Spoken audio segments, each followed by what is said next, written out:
Thank you for being there today, September 9th, 2021.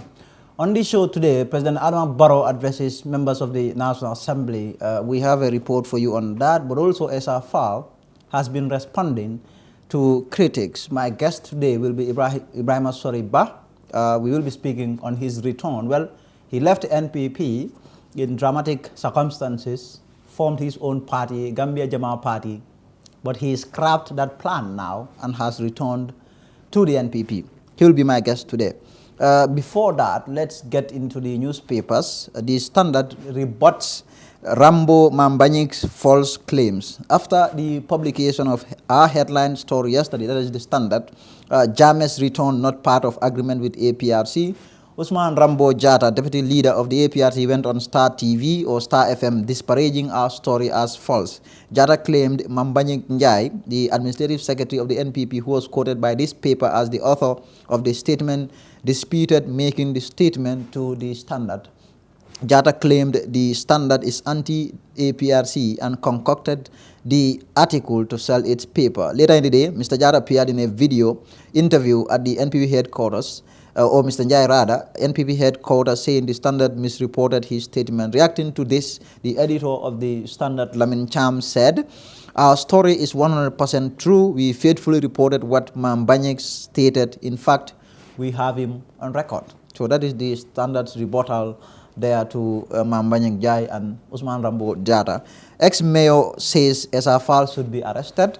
The national mobilizer for the former ruling Alliance for Patriotic Reorientation and Construction, that is the APRC, Yankuba Koli, has said new presidential aspirant SRFAL should be arrested for wasting taxpayers' money. Well, former Mayor Koli is talking about the TRRC there, saying it was a total waste of taxpayers' money, and as a result, SRFAL should be arrested. PPP supports NPP-APRC alliance. The leader of the People's Progressive Party, Kebajalo, has declared his party supports the alliance between APRC and NPP. Let's turn to the Point newspaper now. Retired soldiers say GAF press release is false and misleading.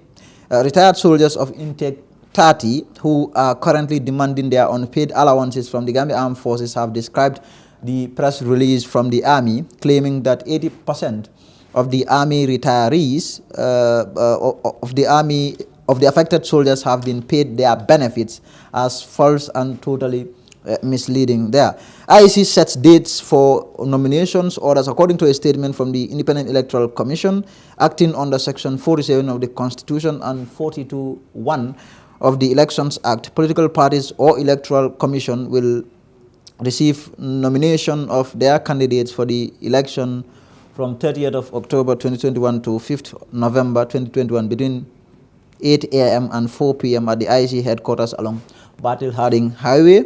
The release further states that the campaign period for the presidential election would be from Tuesday 9th November to Thursday 2nd December 2021. Riveting moment there. So we will leave it at that for the newspapers. We'll take a short break and we'll be right back.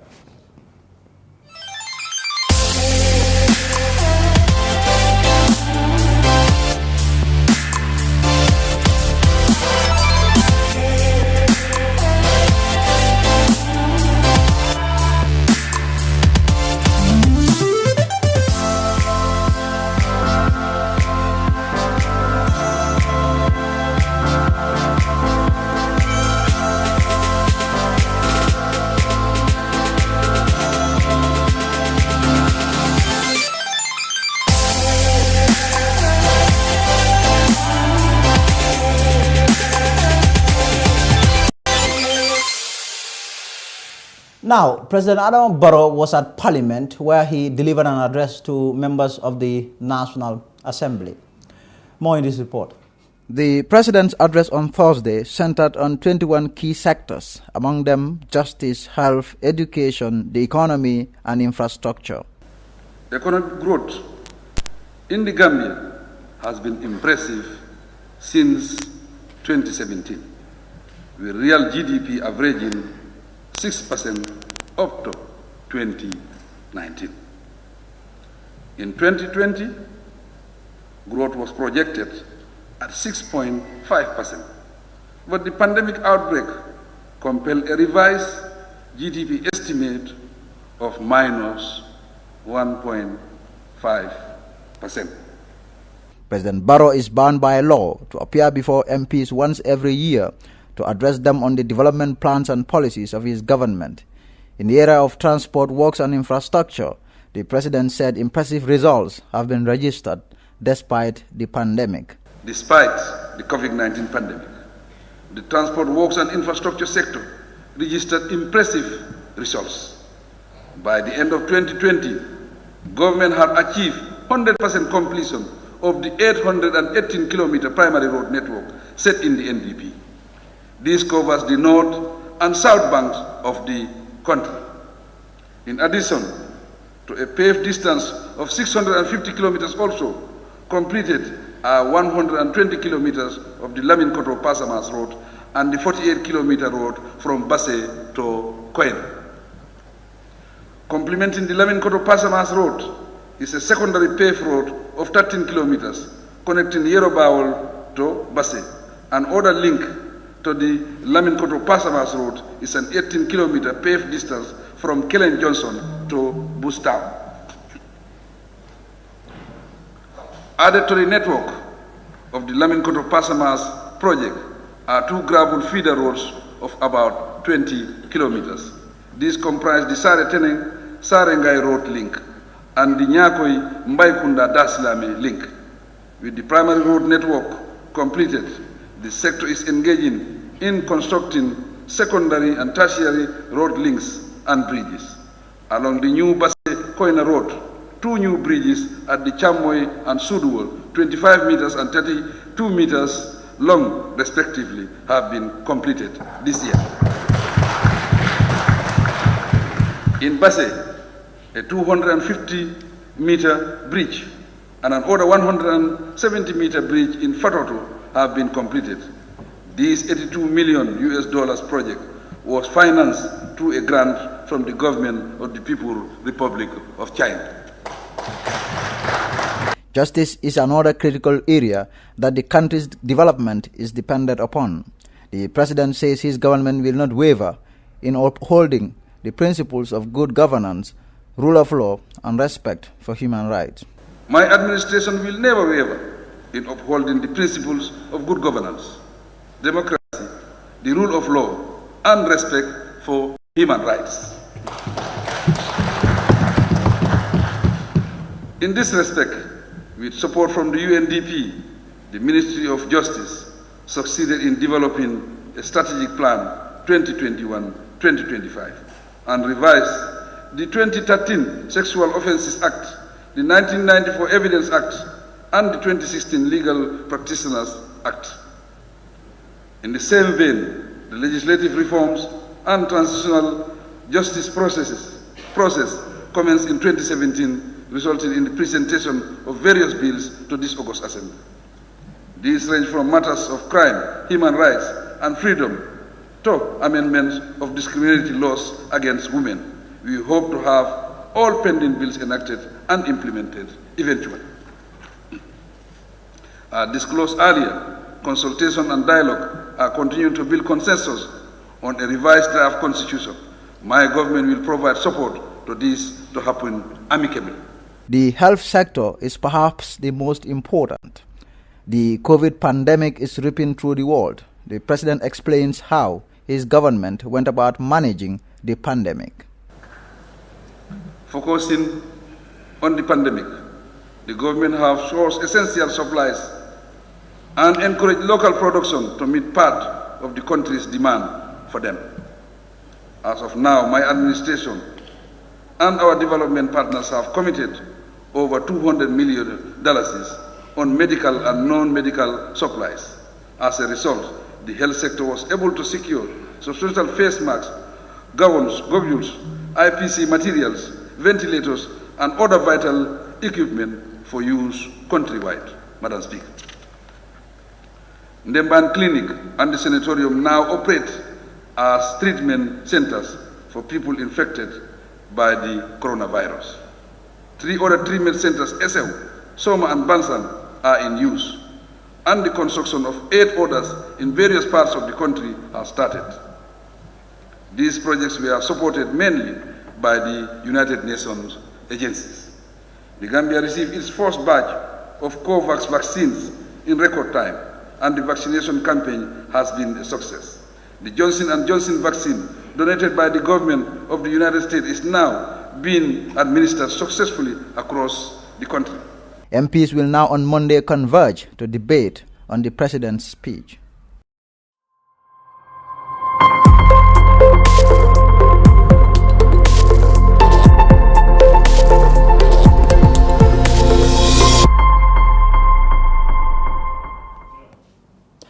Now, SRFAL is fighting back after some citizens rolled out a campaign that accuses the famous lawyer of fighting Islam. This campaign is saying, if anyone votes for SRFAL, you are in fact voting against Islam.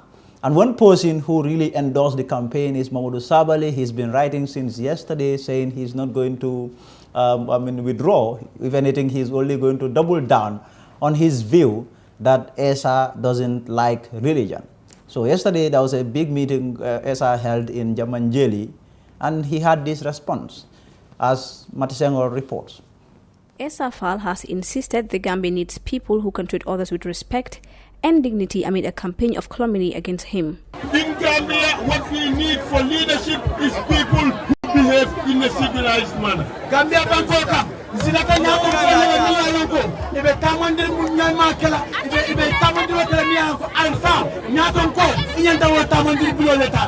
Gambia needs people who can treat other people with respect and dignity. Mr. Fall spoke in Jambanjeli on Wednesday evening as a group of citizens launched a campaign that he is out to fight Islam. And UDP's Mamadou Sabali sparked controversy when he publicly endorsed the campaign and said Fall is anti-religion. Mr. Fall appeared aware of this campaign. Could have responded. He said, they know we can talk. They know that we can talk. My God, they know that we can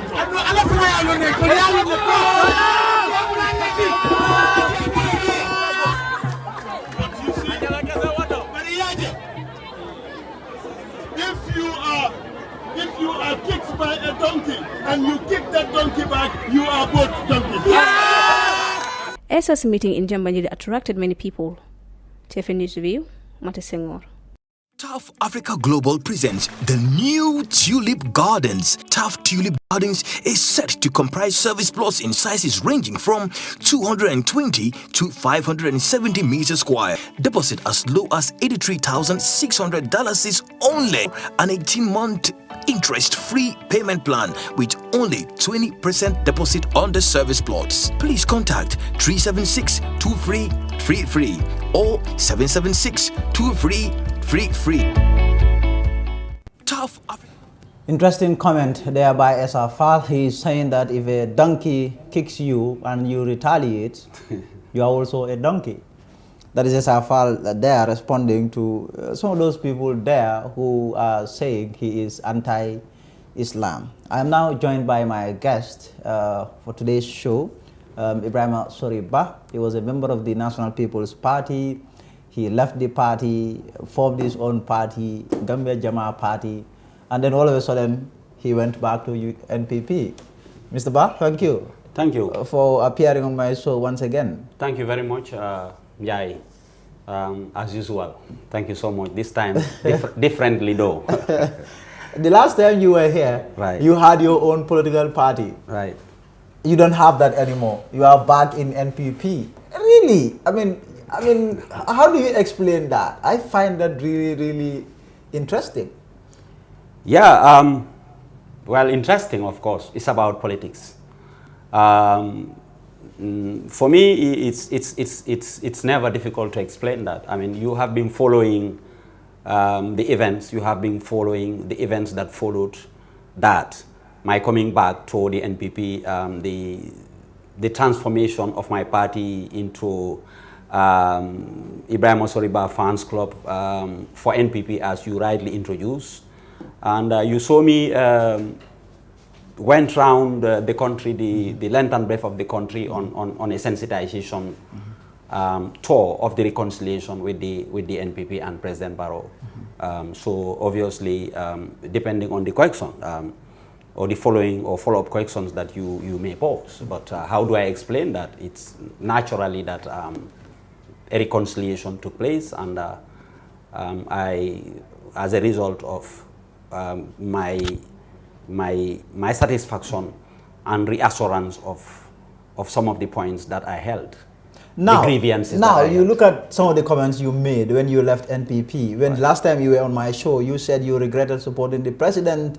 You have seen his true colors. Yeah. These are some of the statements that you make. Right. And that you said Gambians cannot afford to elect President Barrow in December. I mean, you said all of that. And now here you are with him once more. Right. How inconsistent? Well, how inconsistent? Yes, those were points and actually that I made here, and I'm sure some of my critics will definitely want to use that to say, well, it's impossible. Yeah, at the time I had those grievances and that conclusion. Yeah, but a lot of things happened afterwards. I have, like I said, I have been giving assurances vis-a-vis my grievances and my projection of where the president is heading to and where the party is heading to. So now, did you mean what you said about the president, or you were lying? No, actually I wasn't lying. Was that really true? The issue of you regretting supporting the president, or the issue of you seeing the president's true colors, was that in fact true? Yes. You made these comments. Yes, I made those comments, and I'm going to go by. Are they true? Are they true? Yes. At the point, at the time, giving the way the president handled me personally. How did you he handled me? He showed no sign of interest and concern to what I was doing. Like you analyzed you reported on my meeting, on my Busumbala Yes, meeting. we'll get there. Yes. No, this is a follow-up. Yes. Okay, go there's on. a link. Yes, there is a link. The question is linked to my. Great. That is where I'm going to. I'm going to refer you to my Busumbala meeting. Of course. That was my first meeting in the West Coast.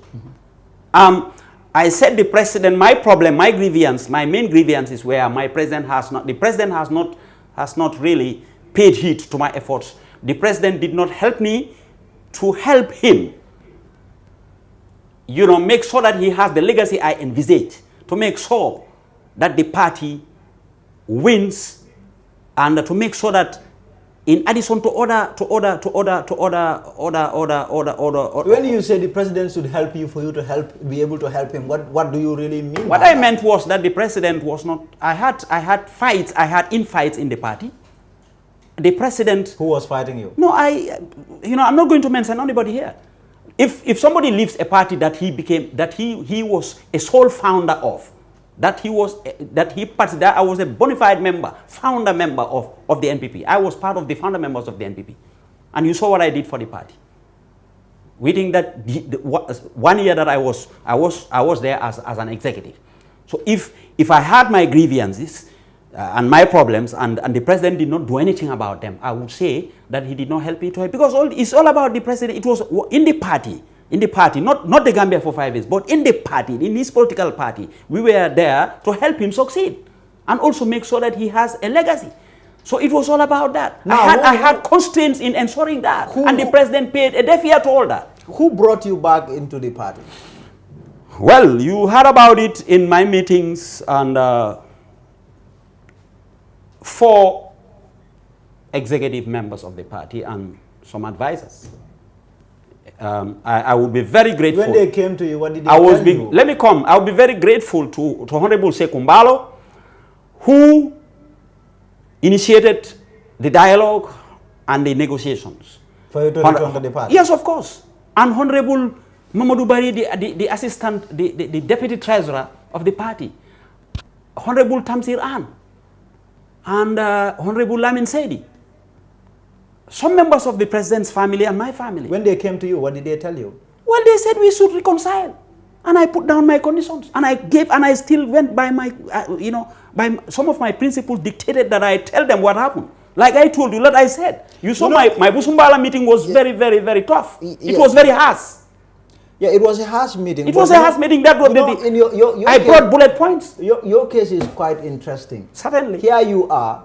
You went up to the level of forming your own political party. Second to none in this country. You had to collapse your party and then go and just be a member of another party. Yeah. I mean, who does that? Do you think that is smart at all? Of course, for me, it is. I never left the party because I hated the party. I never left the party out of my will, but I had that as a last option. So this is my party. This is the party that I was part and parcel of forming. This is a party that I envisaged, that I had a lot for. I had hoped a lot for. This is a party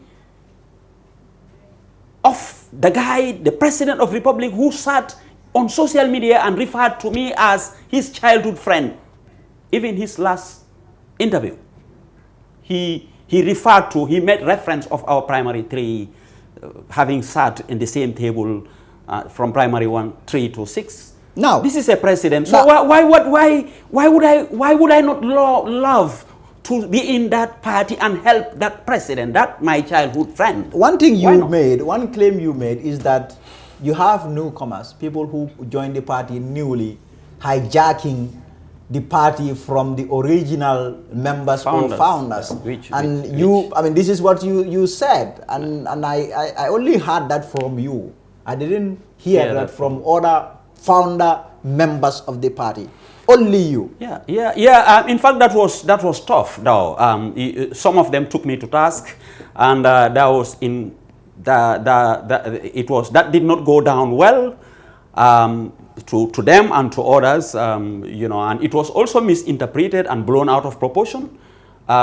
Yes, newcomers, of course, who came in and were giving positions on a silver platter. That is why I said monkey walk, baboon chop in NPP.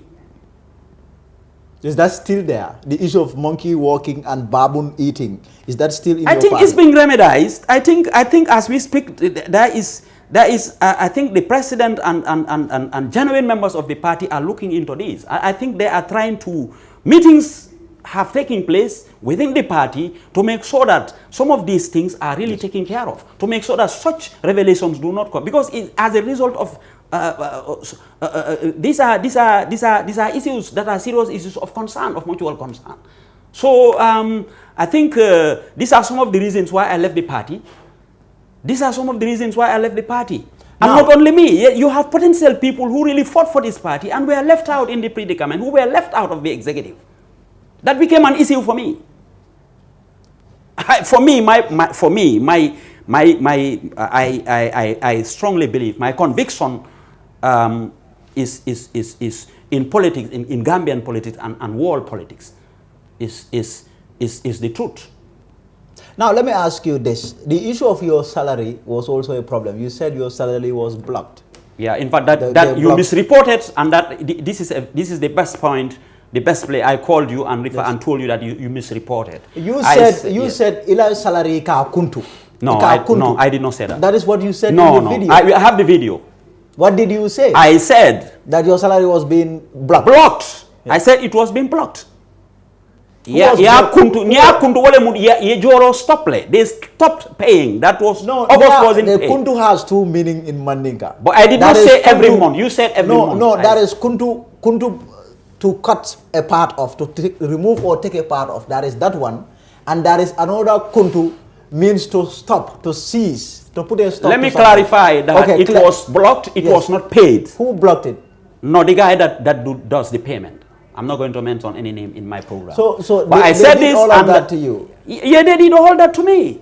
How did you feel about that? Well, I felt offended, and I mentioned it there. For me, I feel that the truth has to come out, and I because me, I have faith in God. My fortune, my luck is not in the hands of the president. It's not in the hands of anybody in this country.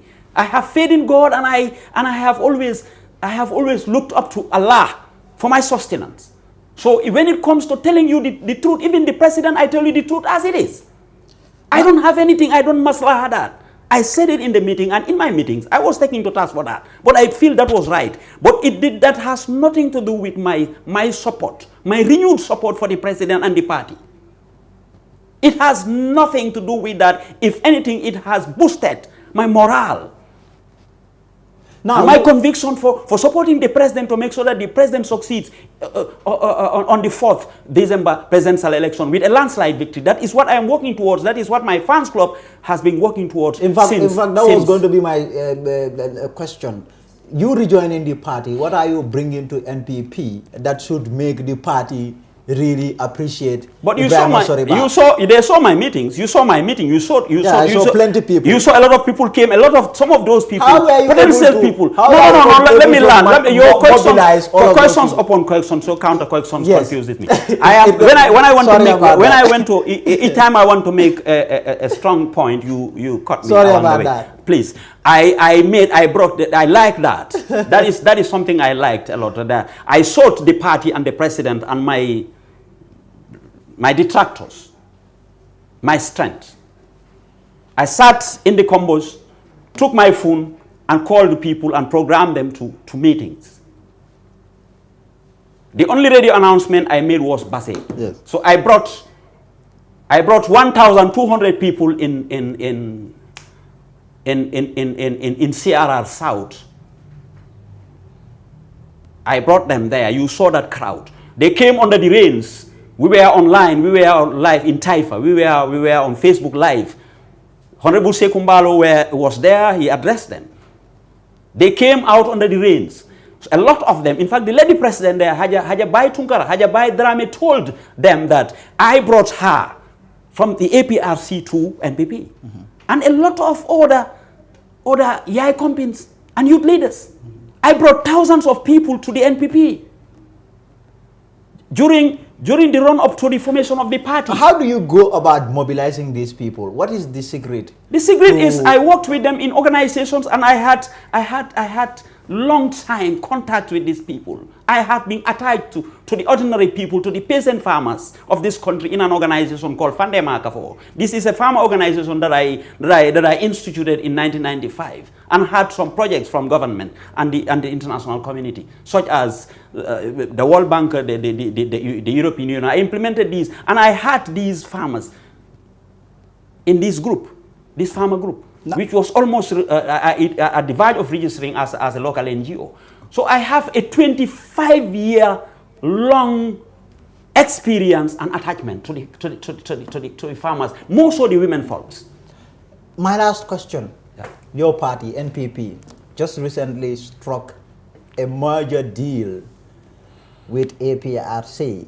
I mean, people are reacting to it variously. You have people, opinion is split. You have people who think this is the way to go. You have people who are not impressed. Yeah. What is your opinion? Well, with the APRC, like I have always asked, I think the APRC is a political party that is made up of Gambians that was registered. Though its leader has his shortcomings, his odds. We had the TRRC, we had the Revelations, the Never Again, and things like that. But the party was not disbanded. I think as a result of trying to uphold democratic values. Yes. So if that's a party that was allowed to continue to contest elections in this country, exists as a party today, I don't see anything wrong in going into a merger or forming an alliance with that party. I think every meaningful political party would want to go into an alliance with the APRC, given the fact that the APRC has a formidable support base in this country. A party that ruled this country for 22 years, that has its oaths and successes, naturally.